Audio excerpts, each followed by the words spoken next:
Episódios pilotos são estranhos. Alguns têm personagens totalmente diferentes do que viraram a versão definitiva deles, outros são surpreendentemente parecidos, mas ainda assim têm coisas diferentes. Às vezes é a paleta de cores ou a animação é só esquisita. Entretanto, na maioria dos casos, muitas coisas são mudadas para a versão final do desenho. Pilotos acabam sendo só um jeito para as empresas avaliarem se a ideia principal de um desenho pode funcionar ou não. E vocês vão perceber isso ao longo dessa lista. Esse vídeo vai ser um teste sobre o modelo de vídeos de Iceberg no canal. Apesar dele ter dado muito trabalho para ser feito, eu decidi colocar apenas 3 itens por categoria para não fazer um vídeo tão longo e atrapalhar muito a frequência do canal. De qualquer forma, essa lista vai dos pilotos menos obscuros que foram liberados antes pelas empresas até os mais obscuros que as empresas com certeza queriam que não chegassem ao público. Então, se você tá curioso para ver o episódio piloto do seu desenho favorito, venha comigo mergulhar em um mar de episódios obscuros.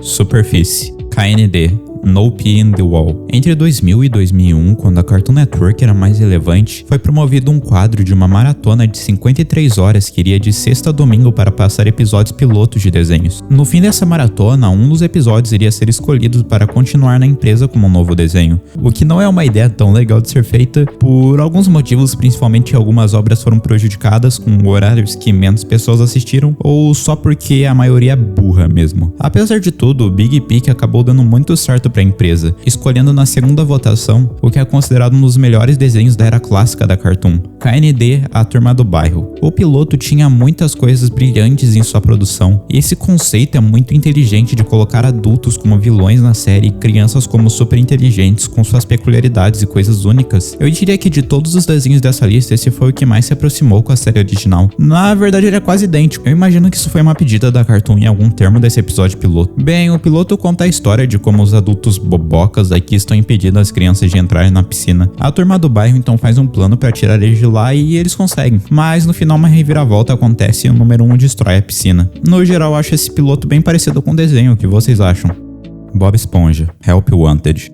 Esse daqui é provavelmente o caso mais conhecido dessa lista. Bob Esponja foi feito por Stephen Hillenburg, que começou a trabalhar em um desenho após o cancelamento da sua última série que ele trabalhava como diretor criativo. Provavelmente por ter algum nome na empresa ou algum tipo de gratidão, Hillenburg apresentou a sua ideia de série animada a Nick, onde digamos que ele mostraria muito do que ele aprendeu sendo biólogo marinho no passado. Originalmente a ideia se chamava Menino Esponja Avante. Podemos ver isso em um VHS antigo que Stephen apresentou a Nick. Posteriormente a Nickelodeon descobriu da existência de copyright nesse nome. Então Stephen achou que poderia ficar com algo como Bob Esponja Calça Quadrada. E é fácil falar agora, mas é só eu que acho esse nome muito melhor. O piloto era perfeito, explorava um lugar tão profundo, mas tão vivo quanto o fundo do mar. Ao mesmo tempo, isso era único e ninguém havia mostrado anteriormente na TV. A Nick rapidamente viu o sucesso que isso poderia ser e aprovou o piloto no meio de 1997. E, meus amigos, se KND era semelhante ao que virou o resto da série, aqui, meu Deus, isso daqui é Bob Esponja? Não é o que estamos tendo recentemente nas últimas temporadas com alguns filmes esquisitos. Foi aqui que tudo isso surgiu. E desde sempre foi algo incrível. O piloto conta sobre como o Bob Esponja quer entrar no Siri Cascudo e mesmo com algumas dúvidas do Lula Molusco e do Sr. Sirigueijo, ele prova que eles estavam errados e faz o hambúrguer de siri do jeito que só o Bob sabe fazer. É engraçado que esse episódio é tão semelhante ao resto do desenho que se você mostrar pra alguém sem contexto nenhum, a pessoa provavelmente nunca vai saber qual é o episódio piloto. Tanto é que ele foi lançado como o primeiro episódio depois. Steven Universo. Tá, mas é aqui que as coisas começam a ficar estranhas. Por trabalhar como storyboarder em Hora de Aventura, foi mais fácil para Rebecca conseguir força interna para apresentar o seu show a Cartoon. Com base em algumas experiências pessoais e em seu irmão mais novo, Rebecca quis criar uma série que equilibrasse humor e fantasia, tendo uma transição para questões mais complexas com o passar dela. Após a aprovação inicial, um piloto foi produzido, e não me perguntem como isso aconteceu, mas o pai da Rebecca postou o episódio dia 21 de maio de 2013. Eu não tenho a menor ideia como ele conseguiu aprovação para isso. Curiosamente, o episódio não está mais no ar, mas a Cartoon lançou um episódio no YouTube futuramente. E falando sobre o episódio piloto, o que mais chama a atenção logo de cara é essa arte. Alguém realmente gosta dessa arte de Steven Universo? Graças a Deus eles trocaram isso pro futuro. De qualquer forma, aparentemente o episódio foi feito com um custo de orçamento reduzido e apesar da arte ser esquisita, a animação aqui é surpreendentemente boa e eu acho que ela deveria ser mais valorizada. Não é algo no nível temporada 1 de Star vs Source do Mal, mas tudo aqui é fluido. A ideia do episódio é bem semelhante ao que virou a série original, mostrando todo o lance das Crystal Gems e até falando um pouco do Big Rosquinha. Inclusive ele deu origem ao episódio de Viagem no Tempo mais tarde. Assistindo ele, você sente uma energia única aqui. Logo de cara você consegue ver o porquê essa série foi aprovada. Os personagens são gostáveis. A Ametista é a pessoa brincalhona no grupo, mas segue agindo de maneira imatura às vezes. A Pérola é responsável do grupo, mas que consegue ser muito chata e às vezes super protetora. A Garnet é a líder do grupo e na verdade ela não aprende nenhuma lição durante a série. A Garnet sempre foi a Garnet desde o início. O Steven era tipo uma mistura das três, mas bem imaturo, cometendo falhas, tanto que ele não estava preparado para sair com elas. Fora isso, eu acho interessante como nesse episódio piloto temos uma das cenas mais idiotas que eu já vi, mas que ao mesmo tempo eu não consegui parar de rir quando assisti pela primeira vez. Tipo, porque o Steven aleatoriamente mudou a trajetória dele e deu um chute no ar. Isso aqui foi demais quando assisti o episódio piloto pra esse vídeo. Águas Rasas. Ok, KO. Eu achei esse aqui genial. Apesar do estilo de arte ser diferente da série original e esses narizes me incomodarem muito, ainda não chega no nível de Steven Universe. No piloto, o KO parece ser bem mais forte do que ele é no início da série, e eu acho isso engraçado. O piloto foi exibido ao público como um curta na Cartoon em 2013, e mesmo que tenha sido difícil no início, porque apesar da repercussão positiva do desenho, por algum motivo que sabe-se lá cargas d'água do porquê, o desenho não recebeu luz verde para uma temporada. Mas 3 anos depois, por algum milagre, a Cartoon resolveu revisitar a ideia e aprovou o desenho. Como eu disse anteriormente, o piloto teve raízes do que viria a ser a série no futuro, mas tinha algumas diferenças. O Had parece ser mais babaca do que ele realmente é aqui. O Gar apresentou os ataques que a Boxmore estava fazendo e eles eram meio diferentes aqui. A Box mandou o Daryl pichar a loja do Gar ao invés de atacar diretamente. Enfim, apesar dessas diferenças, o piloto ainda é semelhante à série. Os personagens parecem ter a mesma energia que passariam na série aqui. O Gar dá esporro nos funcionários, o KO passa essa vontade de virar herói e a Enid ainda é a pessoa da hora do grupo. O episódio é sobre o Daryl pichando a praça e o Gar manda o grupo investigar quem estava por trás disso. O KO pensa que era o Had, mas depois de ir mais a fundo ele descobre que era o Daryl. E quando o episódio nos faz achar que haveria uma briga entre Had e KO, o Daryl é descoberto e o Gar dá uma surra nele.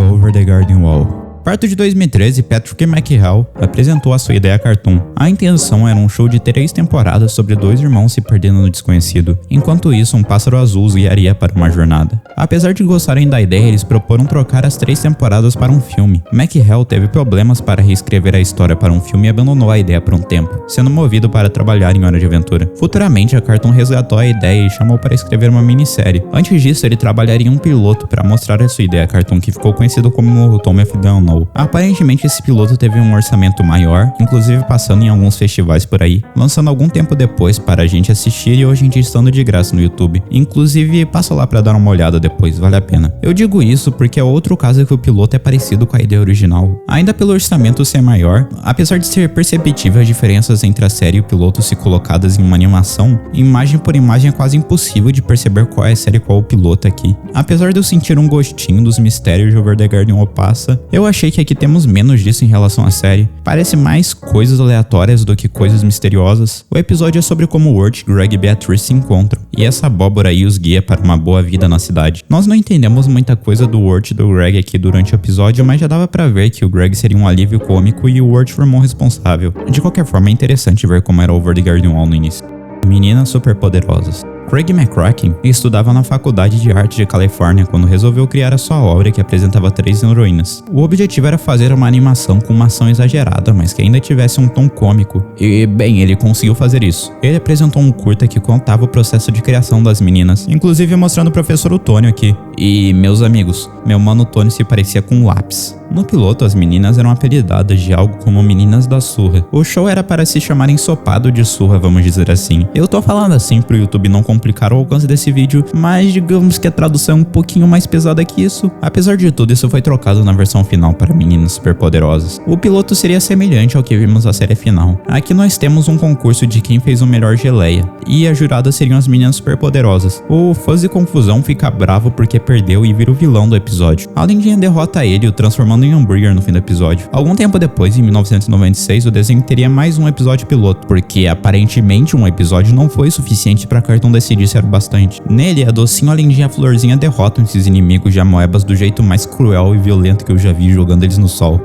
Tipo, isso é muito mais forte do que deveria ser pra um piloto. E era isso, esse daqui foi o início de uma série que marcaria gerações. Mas, acima de tudo, mudaria a percepção de muitas pessoas sobre o que é desenho de meninas. Esse foi mais um dos casos de pilotos que passaram em TV, passando no quadro O Ara Cartoon da Cartoon Network, que também aprovou alguns outros desenhos clássicos, mas agora a gente vai entrar na parte do vídeo em que eu cobrirei desenhos que deveriam ter os seus pilotos escondidos, ou pelo menos essa era a ideia. Águas Profundas, The Owl House. Fato curioso, esse daqui quase foi um dos primeiros vídeos do canal, mas eu não achei que daria um vídeo inteiro falando sobre. Mas acredite, a gente tem muita coisa diferente da versão original. É aqui que começamos a ver ideias diferentes do que os desenhos acabaram se tornando. E inclusive eu tenho que tomar muito cuidado aqui, porque esse episódio vazou muito recentemente e pode ser perigoso mostrar vídeos dessa obra aqui no YouTube. Então eu vou tentar mostrar mais fotos aqui e comentar algumas coisas por cima, mas sabem que o episódio tem muitas mudanças para a série original. Basicamente, a Dana começou a desenvolver a sua série em 2016, escrevendo à luz inspirada em algumas séries animadas como Meninas Superpoderosas. Depois de ganhar um apoio interno, a Dana apresentou a sua ideia à Disney, ao qual ela foi respondida com uma pedida de um piloto e posteriormente uma abertura. Os executivos da Disney deram luz verde para The Owl House, que sairia em 2020. Mas apesar das curiosidades sobre algum episódio piloto, a Disney parecia querer manter isso em segredo. Normalmente, quanto mais diferentes eles são das obras sinais, as empresas tentam esconder algum protótipo disso. Mas enfim, o piloto de The Owl House parecia perdido. Na verdade, desde o início da série, era de conhecimento um piloto de The Owl House que se assemelhava com uma abertura com cerca de 1 minuto e meio, mas tinha algo estranho nele. Apesar dos personagens mexerem a boca, ninguém falava, e era isso que tínhamos. Até que em fevereiro de 2023 houve um imenso vazamento na Disney que mostrou os personagens dublados, mas algumas coisas foram mostradas que viriam a ser alteradas depois, como o nome da Willow ser Paulinha, mas o que roubou a cena aqui é o Belos. Ainda bem que eles mudaram depois, mas parecia ser isso. Os fãs estavam satisfeitos e finalmente poderiam descansar em paz. Um ano depois, em abril de 2024, foi vazado 20 minutos de um episódio piloto sem cores que, meu Deus, isso aqui tá perfeito. Eu não posso mostrar tanto deles porque a Disney se preocupou muito em derrubar esse episódio na época, então vai aqui um breve resumo do episódio. A Luz encontra a Emmett na escola e faz amizade com ela, mas depois descobre que a amizade estaria acabando porque a Emily sairia da cidade. Na hora de se despedir, a Emily derruba o seu passaporte e a Luz decide ir atrás para devolver. Mas depois de uma perseguição, a Luz descobre que a Emmett estava entrando em um mundo de demônios, se perdendo dela totalmente no processo. Antes de encontrar a Ida, a Luz fala com algumas pessoas que tentam tirar a humana dali, por ser uma humana. Entretanto, a Ida faz amizade com ela e a mostra para conhecer King. Coisas semelhantes acontecem no primeiro episódio, eles decidem ir à escola pegar a coroa do King. Descobrimos que a escola era controlada pela Lilith, a irmã da Ida, que é uma tirana aqui, lembrando muito aquele diretor do episódio que a Ida conhece o Rain. No caminho, a Luz encontra a Emmett, que faz piada na frente de seus dois amigos sobre o desenho que uma humana tinha entregado, o amassando e jogando no lixo. No caso, o desenho foi feito pela Luz. A Luz fica triste só antes de ver Lar que estava ali. Luz e King se reencontram com a Ida e acontece mais algumas coisas semelhantes ao primeiro episódio. A Luz fica triste, fala pra Ida e o King pede pra ela pegar a coroa, que estava presa em um armário que era um armário de humanos. A Luz entrega a coroa ao King, mas sem antes a Lilith aparecer e quebrar a coroa, além de cortar a cabeça da Ida fora. A Ida provoca a Lilith, que faz ela entrar nessa forma que parecia algum tipo de beta da maldição. O trio sai correndo no Albert e passam pela Emmett no caminho, mas fogem da escola, com a Luz tendo que tomar a decisão de ficar presa no mundo dos demônios para ajudar a Ida. Os dois voltam para casa e a Ida pega um desenho que ficou preso no seu cabelo. A Ida, sem saber que era da Luz, elogia e a garota começa a chorar de tanta felicidade. Mas antes do piloto acabar, descobrimos uma bomba de que a Ida estava presa trabalhando para algum imperador e ele queria muito a humana. Eu nem sei o que dizer. Esse piloto tem tantas ideias diferentes, mas que não necessariamente são piores. Eu diria que algumas são pelo menos do mesmo nível da série original, enquanto outras realmente mereciam ser trocadas. O imperador querer a humana é algo que merecia ser trocado, isso sim. Mas a Lilith como uma tirana na escola, eu gostei disso. Bem, eu passei muito tempo nesse piloto e eu recomendo vocês irem atrás dele. Eu sei que vocês sabem onde pesquisar. Anfíbia. A história aqui é semelhante a The Owl House. Pra falar a verdade, é quase idêntica, porque os pilotos vazaram juntos, então não vou entrar muito em detalhes de como ele foi descoberto. A diferença aqui é que foi vazada mais algumas artes conceituais, e eu acho tão bonitinho a Annie de cabelo azul. De qualquer forma, com inspirações em sua infância, Matt Brady teve a ideia de passar um tom de aventura em sua obra que ele apelidou de Amphibiland. Depois de receber luz verde da Disney, Matt produziu 2 pilotos. Na abertura colorida, temos o relato da Annie depois de alguns meses em Amphibia, mostrando que ela começou a aproveitar a sua vida passada naquele lugar de sapos. E nisso é mostrado uma versão beta de Wardwood, que é um mundo muito diferente da versão original. Também é nos revelado o Sprig original e, meu Deus, o que é isso, gente? É sem comparação com a versão final, ainda bem que eles mudaram. Mas se vocês acham o Sprig diferente, olha como era a Marcy e a Sasha. Eu imagino que isso foi feito em alguma correria, mas eu acho hilário ver essas duas personagens hoje em dia. De qualquer forma, é legal ver como eles mudaram isso depois. Temos algumas cenas agora mostrando como a Amphibia deveria ser um mundo totalmente diferente. Aparentemente o Grimes seria um vilão bem mais temido por Huz do que ele realmente era. Isso parecia ser bem mais ousado do que a primeira temporada do desenho era, e na verdade é essa energia que eu sinto aqui. Eu não sei muito bem explicar, mas isso é diferente do que a Amphibia se tornou. Temos uma cena extra aqui mostrando a Sasha enfrentando a Annie, e aparentemente uma versão beta do episódio Reunião, com a Sasha abrindo seus olhos com uma coloração de sapos. Eu não sei pra onde eles levaram esse plot, mas caramba, interessante. O piloto em si é uma junção do primeiro episódio com o segundo episódio do desenho. A Annie dá uma introdução de como caiu nesse mundo e faz amizade com Sprig, conseguindo aprovação no Hop Pop para ficar na casa. A Annie e Sprig têm um dia de diversão enquanto fogem do trabalho. Destaque especial para esse diálogo que foi mantido no episódio final da série. For example, if a friend likes a pencil box, you get it for her. If a friend likes her new shoes, you give them to her. And if your friend wants you to steal a music box from a thrift store, even if you really don't want to, you do it, okay? Because if you don't, they might not want to be friends with you anymore.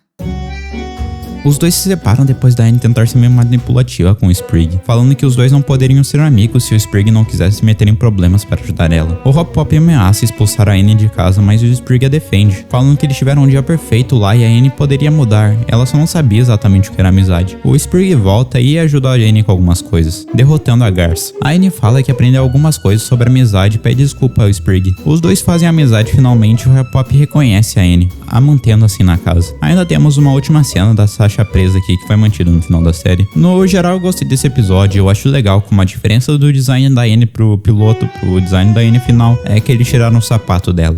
Gumball.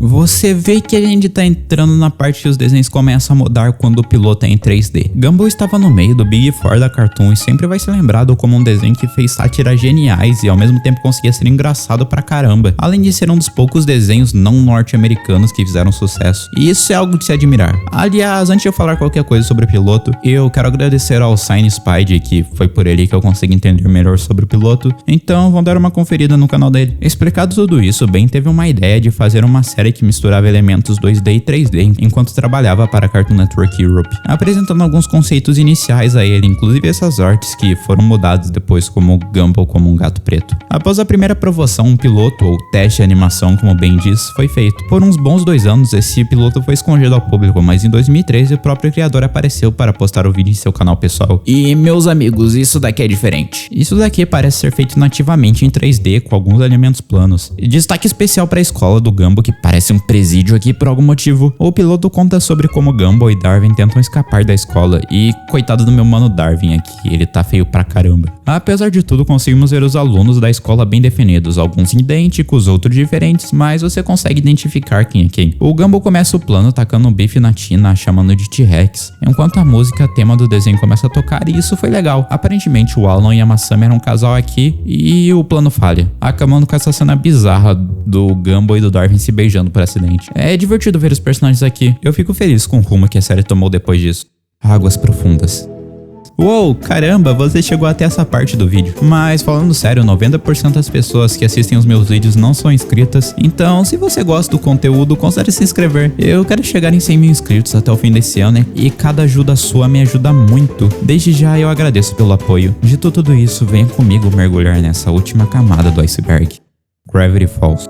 Você vê que a parada é estranha quando o próprio criador do desenho fala que esperava que o piloto nunca visse a luz do dia porque ele é uma bagunça. Esse daqui era um dos pilotos que provavelmente nunca veriam a luz do dia mesmo. Normalmente esses episódios são mostrados a poucas pessoas e os criadores colocam músicas ou efeitos sonoros sem ter direitos por isso, o que pode gerar problemas se o episódio for solto pela empresa. Então, sem a vontade da Disney e sem nenhuma intenção do próprio criador, parecia que nunca veríamos o fim desse episódio. Até que em 2014 o 4chan seria mais uma vez protagonista nessa história, vazando o suposto primeiro primeiro piloto de Gravity Falls, que assim como Amphibia e The House foi produzido depois. O curta era chamado Next Time on Gravity Falls e começava com Stan apresentando o que viria em Gravity Falls. Enquanto isso, Dipper e Mabel estariam tendo algumas aventuras de esquisitice pela cidade. E caramba, meus amigos, aqui são muitas ideias não utilizadas, mas curiosas. Posteriormente, em 2016, foi mostrado ao público o episódio que Alex queria esconder, o piloto que demorou 6 anos para aparecer depois de ser produzido em 2010. Ele é praticamente uma versão beta do primeiro episódio e sinceramente eu não sei o que Alex viu de tão ruim aqui. A primeira parte do episódio é idêntica à versão final com algumas poucas diferenças, como o diário 3 do Dipper sendo um diário genérico ou algumas partes meio diferentes das outras. No fim do episódio, a Mabel e Dipper se encontram presos na frente dos gnomos. Um gnomo poderoso aparece e só deixaria eles escaparem se eles acertassem qual era o sabor de picolé favorito de um fantasma. Para dar um contexto, isso é apresentado no início do episódio com piada. Eu achei legal eles retomarem isso. A Mabel fala que é Blueberry e eles acertam. Os gnomos são petrificados no processo. O Dipper aproveita e deixa um gnomo na porta de entrada da cabana mistério. É curioso ver essa versão hoje em dia, mas ela com certeza foi melhorada depois. Apesar de eu não achar um episódio ruim, temos alguns personagens que mudaram muito depois. Ainda temos alguns casos como Sus, que só não apareceram aqui. Eu gostei desse episódio, e vocês? Avatar. O suposto melhor desenho da história é assim que muitas pessoas se referenciam a Avatar e eu admito, é um desenho incrível. Eu adoro quando um desenho tenta ser grande e consegue. E Avatar é um desses casos. Os dois criadores de Avatar, Michael Dante e Brian DiMartino, tinham ideias para fazer um mundo fantástico e fantasioso inspirado em algumas mitologias. O objetivo era fazer algo grande que diferenciava as séries da época. Depois de mostrar artes conceituais para Nick, eles tiveram luz verde para a produção de um piloto que por muito tempo foi escondido do público. Tanto que o piloto nunca chegou a passar em televisão, mas quando tudo parecia perdido, eles lançaram um episódio do nada em DVD. Hoje em dia ele tá de graça no YouTube. Tá certo que ele tá como não listado, mas dá pra entrar se tu tiver o link. O que mais chama atenção logo de cara é que a animação parece ter um orçamento parecido a um episódio da série. Eu não sei exatamente do porquê, mas a arte é tão boa aqui. Logo de cara você percebe mudança entre as personalidades dos personagens. O Sokka tá mais sério do que ele realmente é. O Aang parece que ficou com a personalidade do Sokka original, na verdade. O episódio entrega a abertura semelhante à da série e eu acho isso legal, contando a história de como esse grupo enfrentou a Nação do Fogo, depois de terem capturado Sokka. Para dar um contexto melhor, o episódio começa com Aang escapando com o Appa, mas eles param em uma ilha que era onde a Nação do Fogo estava. Acontece que o Aang apronta uma e o Sokka fica encarregado de pegar comida. O Aang até tenta ir, mas é evitado porque seria muito perigoso o Avatar ser pego. Parece que não passa na cabeça de ninguém que se o Sokka e a Katara fosse pego, só ficaria mais difícil para eles. Era melhor todos andarem juntos de qualquer forma. No fim das contas, o Sokka é pego, a Katara vai atrás e a pega também, então o Aang resolve ir atrás e tem uma batalha intensa com o Zuko, mas consegue derrotá-lo, inclusive salvando da morte. No fim, a Katara consegue salvar o Sokka e ambos fogem. No geral, um episódio bem sólido, que com algumas alterações poderiam ser facilmente adaptados para um episódio para a série futuramente. Star vs Força do Mal. Esse piloto ficou perdido por 16 anos. Acreditem, vocês devem estar confusos agora, mas tem um motivo desse ser o último tier do iceberg. Star vs Força do Mal era pra ser um desenho diferente, mas tipo, muito diferente. As primeiras ideias apresentavam um desenho de uma garota que não tinha nenhuma magia, mas que achava que tinha magia. Posteriormente, a ideia chegou à Disney e Darren Aronofsky apresentou a sua ideia, possivelmente mostrando o mesmo piloto. Acontece que ao invés de receber um não da Disney, a empresa do Ratinho conseguiu ver algum potencial nessa mídia animada e entrou em negociações com a Darren, até aceitar um desenho de uma garota mágica, mas que fosse muito atrapalhada. Então o episódio piloto foi produzido, que é provavelmente o episódio que você conhece quando se fala em piloto de Star vs Força do Mal, exceto que não é desse piloto que estamos falando. Lembra quando a Darren apresentou a sua ideia a Nick? Junto a isso foi mostrado um piloto, e isso era de algum conhecimento, mas como nem sequer era uma propriedade da Nick, o episódio provavelmente nunca viria à luz do dia. Até que dia 19 de janeiro de 2025 foi vazado 1 minuto de um curta que foi apresentado à Nickelodeon. E graças a muita coisa, hoje você consegue ver ele de graça no YouTube em um canal por aí. Inclusive quero agradecer muito a Paçoquita no Twitter que me avisou que o piloto foi descoberto. Sem mais enrolação, o piloto começa com a Star chegando em 2 garotas jogando futebol e avisando elas sobre seus poderes mágicos. As garotas fogem por achar a Star louca e quando ninguém está olhando, um ser mágico é invocado. Ele se chama Boris e aparentemente é maligno. As garotas voltam e a Star avisa que o Boris iria caçar elas, então elas deveriam fugir. As garotas fecham os olhos e começam a chamar a Star de louca enquanto o Boris aparecia na tela, e aparentemente iria controlar a mente delas. Mas no fim as garotas fogem de novo e a Star tem um diálogo com o Boris, e ele começa a cantar uma música pra Star. Eu não entendi essa parte. Temos uma revelação de visual beta da Ponyhead e o episódio acaba. E eu preciso dizer muita coisa, e isso aqui tá ruim. Não fico surpreso pelo fato da Nick ter recusado isso e aparentemente ia ser uma daquelas séries que todo mundo pensa que o protagonista é louco, quando na verdade todo mundo é só cego. Fico feliz disso não ter ido pra frente desse jeito, mas acima de tudo é admirável ver como a Disney viu potencial nesse produto e fizeram isso daqui dar certo. De algum jeito eles conseguiram fazer Star vs a Força do Mal mais versus a Força do Mal do que Star tinha em mente. Temos que criticar a Disney por muitas coisas, mas dessa vez eles conseguiram fazer um desenho bom com um preview que não tinha sido tão incrível. De qualquer forma é interessante ver como a série mudou e é por isso que ele é o desenho que mais mudou na sua versão final. Opa, oi gente, mais um final de vídeo, né? Isso daqui deu um trabalho pra caramba e eu espero que vocês tenham gostado. Obrigado aos membros que tornaram isso daqui possível. Um agradecimento especial ao Eduardo Moraes. E é isso, muito obrigado por me ouvir até aqui e eu te vejo no próximo vídeo. Tchau!